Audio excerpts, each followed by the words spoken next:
Daraasad cusub oo la sameeyay ayaa lagu ogaaday in gawaarida casriga ah hawada gudahooda ay ka sun badan tahay 10 laab hawada caadiga ah ee dibadda gawaarida.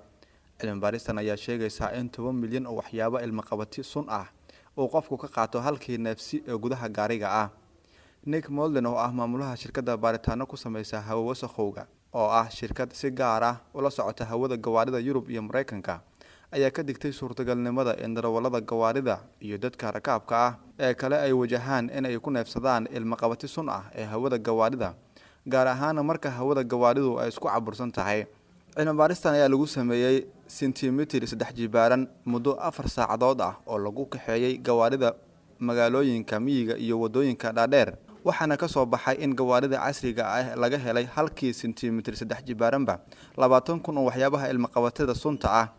Dadka qaangaarka ayaa dhici karta inay markiiba ku neefsadaan 500 oo sentimitir 3 jibaaran, taasoo ka dhigan in halkii mar ay neefsadaan ay qaadayaan 10 milyan oo walxa sun ilma qabati ah. Qaramada Midoobay ayaa hadda gacanta ku haysa mashruuc lagu diyaarinayo in halbeeg caalami ah loo helo nooca hawada looga baahan yahay gudaha baabuurta.